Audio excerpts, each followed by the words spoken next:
Much as Porsche has become something of a crossover company with a sports car problem, Jaguar Land Rover is well underway to transforming into an SUV maker that sells sports cars and sedans as a side hustle. In 2017, the company's sport utes outsold everything else in the lineup by more than a 4-to-1 margin in America. Most of those SUV sales, not surprisingly, stem from the Land Rover lineup, but even the J&JLR is pacing to sell more high-riding soft-roaders than anything else, with the arrival of both the compact E-Pace and the all-electric Tesla touting I-Pace likely coming before New Year's Eve 2018. But it's the Jaguar F Pace that deserves the credit today for the leaping cat's recent sales rise. As the brand's first SUV, it seemed rather heretical to enthusiasts when it launched a little less than 2 years ago. But much like the Cayenne was for Porsche, the F Pace sold like hotcakes to buyers who wanted a fancy crossover from a high-end brand and couldn't give a damn about the company staying true to its storied heritage. Last year, Jaguar sold nearly 19,000 of them in America, amounting to nearly half the big cat's stateside sales. The sales runner-up, the compact sedan, moved just 9,278 units. So like it or not, going forward, this high-waisted two-box shape with its low-profile lights front and rear is likely to be the look most commonly associated with Jaguar. But if this F-Pace's vision of where the future lies goes deeper than the skin, Jaguar's crossover-centric future won't come at the cost of the company's deeply valued vehicle dynamics. The engineering whiz kids of Coventry have pulled out all the stops to deliver a sport ute that acts well, very little like a sport ute, at least from behind the wheel. It might sound weird, but damn, but this is a pretty SUV.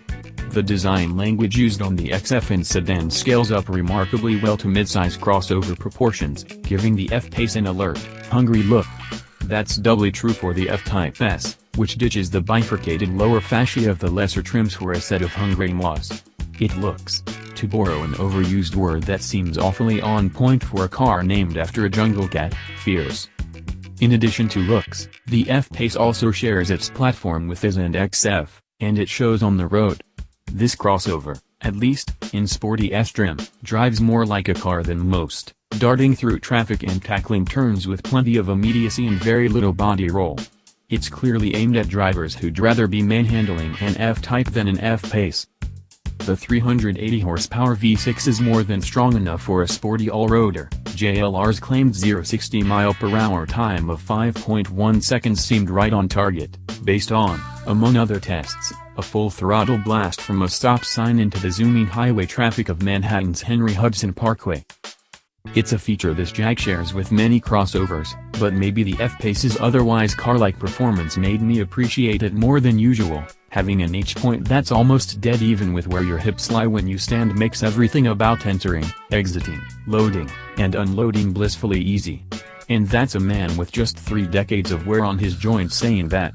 It's not hard to see why the middle-aged and older buyers more likely to be able to afford the new vehicle would be inclined to pick crossovers over sedans. Especially when the ride and handling compromises are as minuscule as with this kitty. Options add up with the sort of velocity as many luxury makes these days.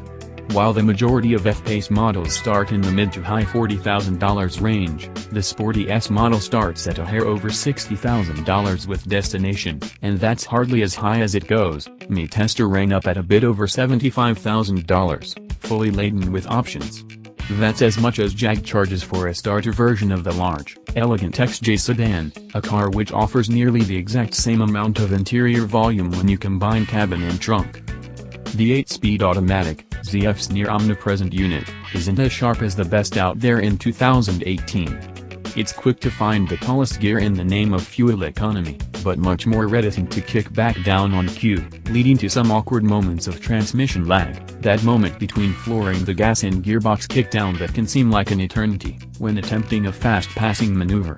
I wound up spending much of my time in manual mode, flicking between cogs with the steering wheel's paddles to keep the revs between 1,800 and 3,000 revolutions per minute. Doing so kept the engine closer to its happy place, leading to a far more predictable, and enjoyable, drive. The interior looks nicer than it feels. Much like the Z and XF, noticing a trend here? There's a surprising amount of hard plastic and less than supple leather scattered around. It's not a deal-breaker, but aesthetes who value such touchpoint luxuries above all else would be better suited looking to a Mercedes or an Audi for the same money. A combined fuel economy figure of 20 miles per gallon, with just 23 miles per gallon on the highway, seems awfully thirsty for a car-based crossover in this day and age.